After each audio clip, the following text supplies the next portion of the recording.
Hi, my name's Tim Golds from Capture Safaris.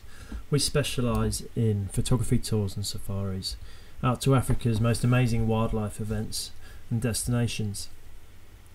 If you're thinking about heading out to see the wildebeest migration, then it's useful to have an understanding of where they are likely to be so that you can book a trip to the right section of the park at the right time. From December through to May, the wildebeest are found in the southern Serengeti on their favourite feeding grounds in the short grass plains. Now, the wildebeest would stay in the southern Serengeti for as long as they possibly could. They'd stay here all year because the soil is just so nutritious. The short grass is tasty. This is sort of due to a build-up of volcanic ash in the soil from the surrounding volcanoes. It's also the perfect place for them to give birth to their calves. And in February and early March each year, the calving season of the migration is one of the most amazing sights you'll ever see, as hundreds and thousands of newborn wildebeest calves take to the plains for the first time. As you can imagine, with hundreds of thousands of little calves around, it's also time for predators. So there's a lot of action at this time of year. It's a fantastic time of year to be out there.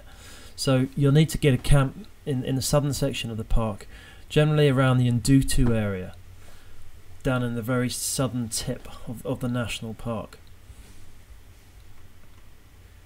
Then generally towards the end of May, the water supplies in the water holes and the rain stops, and very quickly the water dries up and the migration sees this coming and starts heading north in search of more permanent water supplies, generally found around the Grumeti River in the western corridor, or sometimes they'll head straight north. It's a good time of year to be on that river, and sometimes there's some fantastic sightings of the river crossings through to early July as they start making their move forward again. By mid-July, normally, depending on local weather patterns, the migration will continue their journey further north, all the way up to the border of Kenya and Tanzania, where the Mara River runs across from Lake Victoria, all the way across the northern tip of the Serengeti, and then heads up into the Masai Mara. This northern section of the Serengeti is absolutely stunning. Whereas the central is a lot flatter with the never-ending plains. The northern part of the Serengeti is a different environment with lots of rocky kopjes and hills, and obviously the Mara River.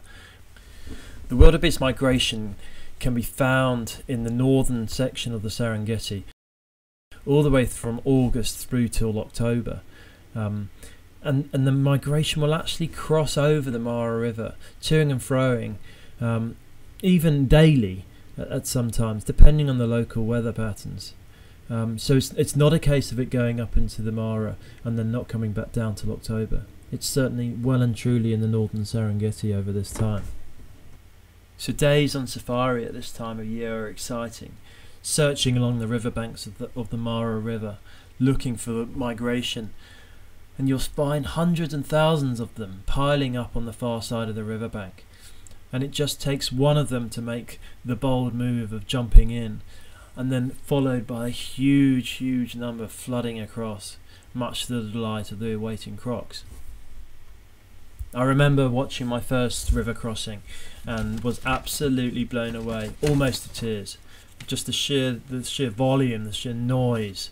It was really quite an incredible event to witness, and I'd recommend hugely to anyone who has a passion in wildlife.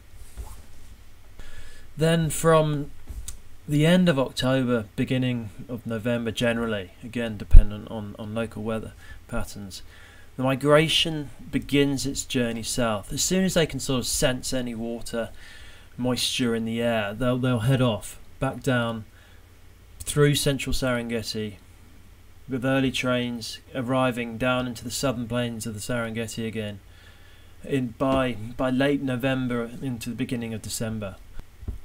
So through November it's a good time to be in central Serengeti, because you'll get the early trains coming through, as well as some that are staying around the central sort of areas. And then by generally early December, the migration has made its way all the way back down to the southern Serengeti. A huge distance covered, 2,000 kilometres, this annual migration. So it's an incredible achievement. So it's clear that at any time of year it's possible to catch up with the migration. Obviously up in the north, August, September and October is a great time to see the river crossings.